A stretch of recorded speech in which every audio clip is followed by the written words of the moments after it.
Radio Clédou à Sikasso, 103.5 MHz. Radio Clédou, le journal, avec Sotelma Malitaire.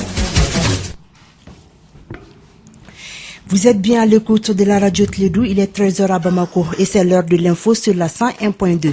Le journal avec vous, Arunaba. Bonjour à toutes, bienvenue dans cette deuxième édition des Clédou Info. 2180 nouveaux policiers au service de la nation après plus d'une année de formation. Cette promotion des sous-officiers de la police porte le nom de l'adjudant-chef à la retraite, Kadja Kouyaté. La cérémonie de sortie s'est déroulée ce matin à l'école nationale de la police.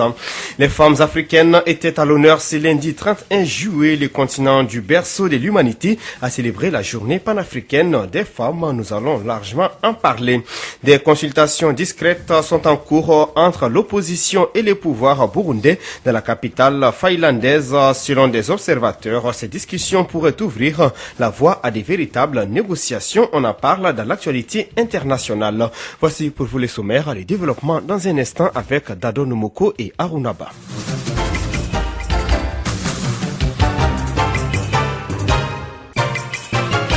Après 16 mois de formation, 2280 sortent et prennent acte service. La cérémonie s'est déroulée ce matin à l'école nationale de police.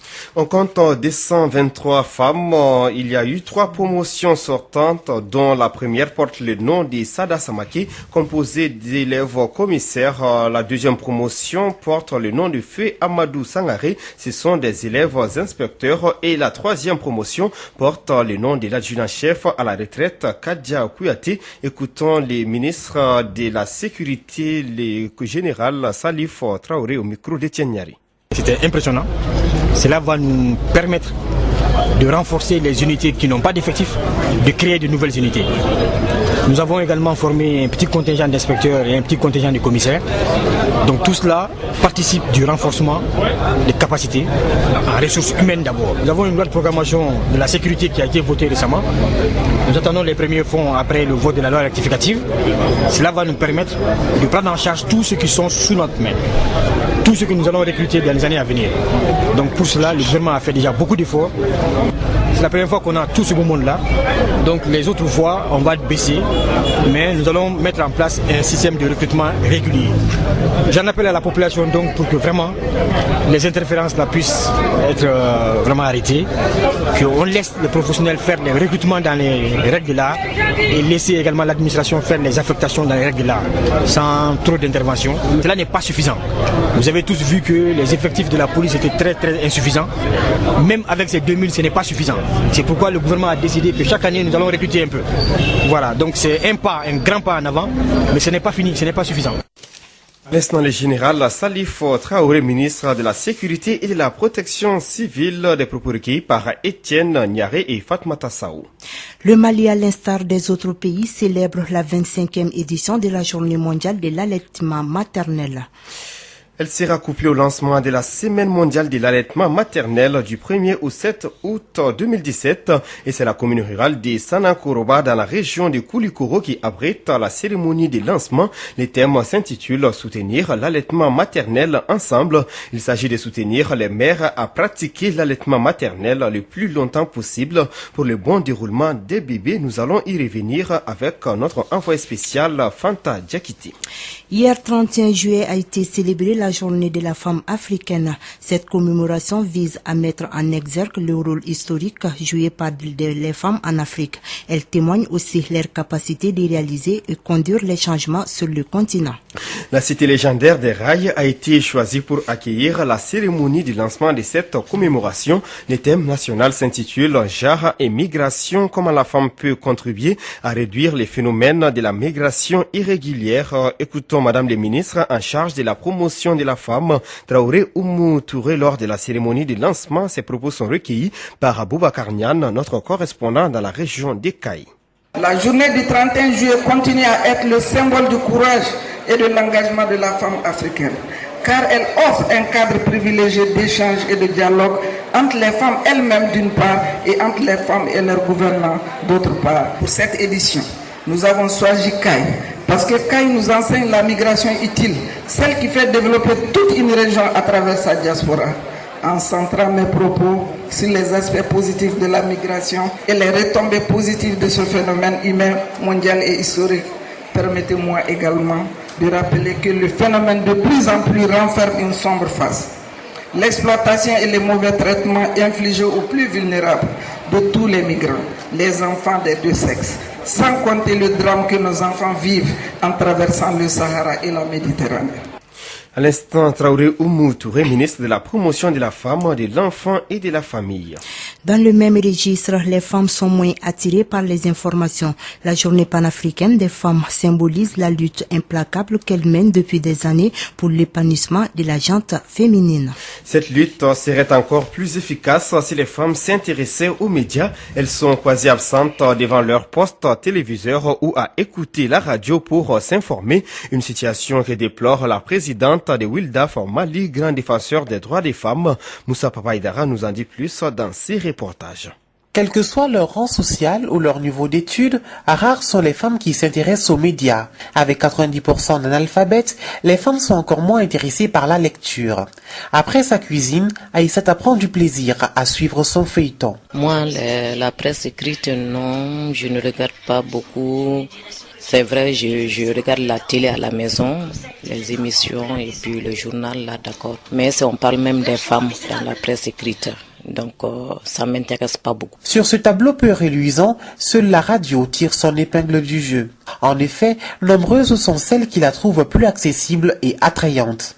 Un choix qui se justifie en général par le faible taux de scolarisation des femmes.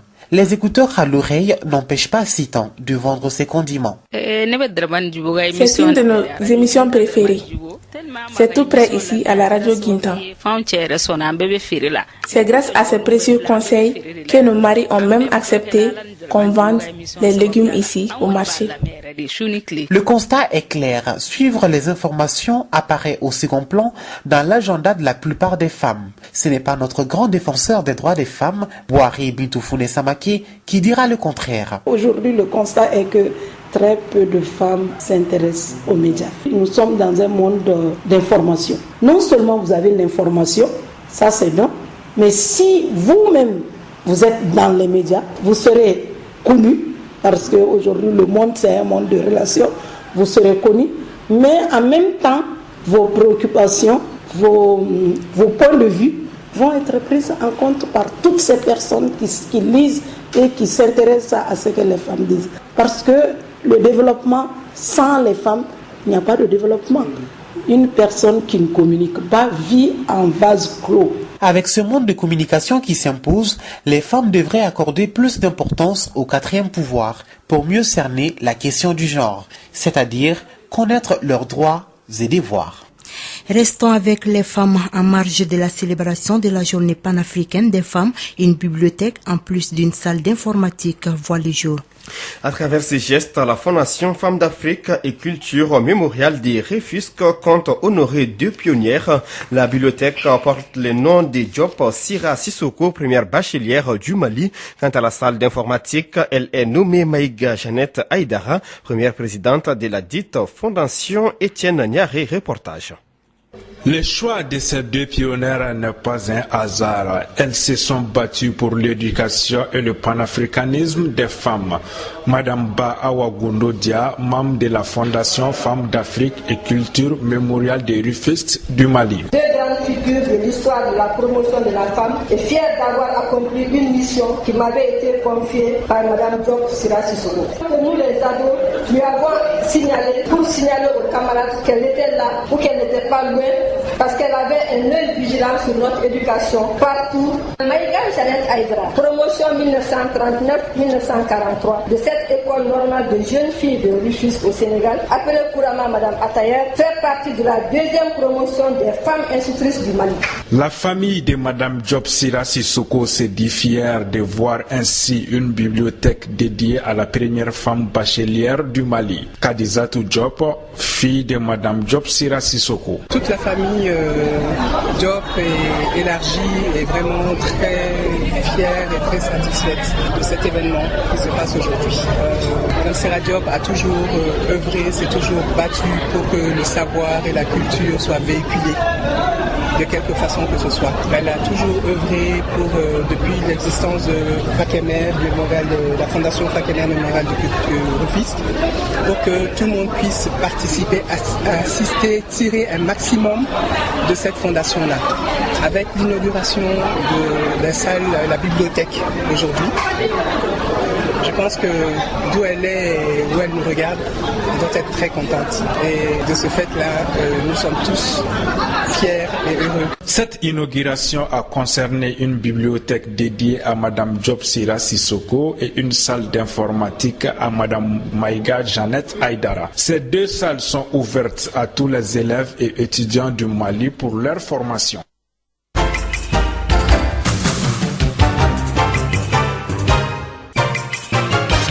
13h passées de 12 minutes. L'actualité, c'est aussi à l'étranger. Consultation discrète entre l'opposition et le pouvoir burundais à Helsinki. Il s'agit d'une première depuis le début de la crise, née de la volonté du président burundais de briguer un troisième mandat il y a plus de 2 ans. Lundi 31 juillet 2017, les représentants du pouvoir et de l'opposition en exil regroupés dans les Sénarèdes sont en discussion dans la capitale finlandaise. Des rencontres très discrètes mais qui pourraient à terme ouvrir la voie à de véritables négociations. Dans un communiqué, Los Angeles 2024, la candidature rivale de Paris annonce avoir trouvé un accord avec le Comité international olympique pour organiser les Jeux en 2028. La validation définitive de la candidature de Paris pour les Jeux olympiques devrait se faire lors de la prochaine réunion du CIO le 13 septembre prochain à Lima, au Pérou, pour le président français Emmanuel Macron. C'est une étape importante. Sortie du Royaume-Uni de l'UE, 23 villes se positionnent pour accueillir les agences européennes qui vont devoir quitter Londres. Les 2 agences de l'Union européenne appelées à quitter la capitale britannique après le Brexit avec leurs milliers d'emplois. Au total sont l'Agence européenne du médicament qui compte près de 900 emplois et l'autorité bancaire européenne. Au Venezuela, Leopoldo López et le maire de Caracas appréhendés à leur domicile. Ce sont 2 des principaux dirigeants de l'opposition vénézuélienne. Ils ont été appréhendés dans la nuit du lundi au mardi 1er août alors qu'ils étaient en résidence surveillée à leur domicile. Les familles de Leopoldo López, leader mondialement connu, et d'Antonio Ledesma, maire de Caracas, disent ne pas savoir où se trouvent leurs proches. Shaki Akan Abbasi est le premier ministre au Pakistan par les députés. Il était ministre du pétrole et dirige actuellement la province de Pendjab. Shahid Shakan Abbasi succède à Nawaz Sharif, remercié il y a quelques jours par la Cour suprême après une enquête sur la fortune du chef de gouvernement et de sa famille. 13h14, Clé de Info, 2e édition.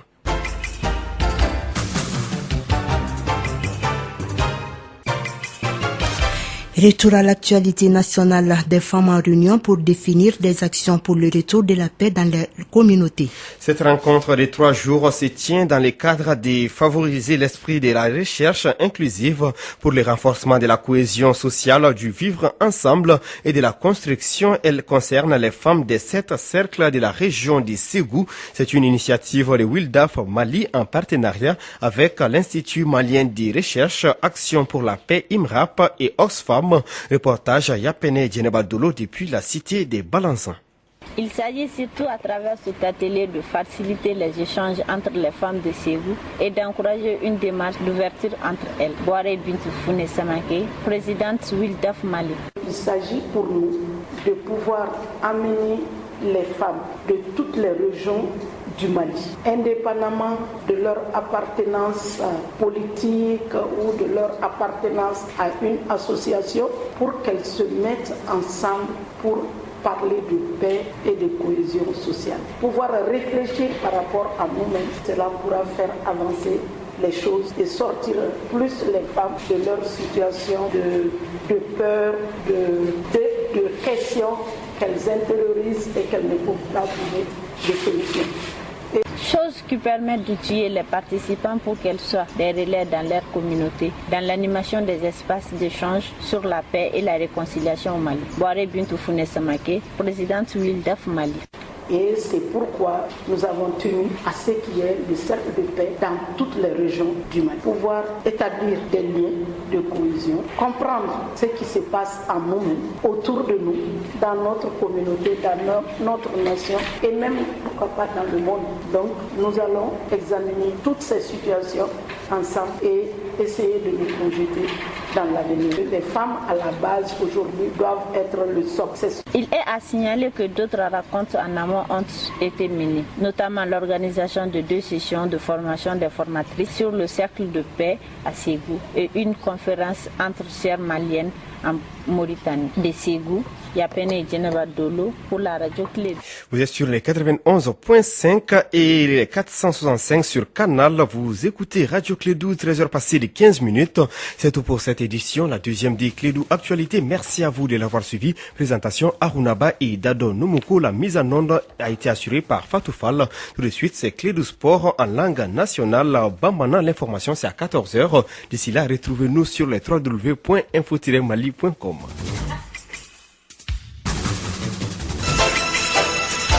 Radio Clédou, le journal avec Sotelma Malitaire.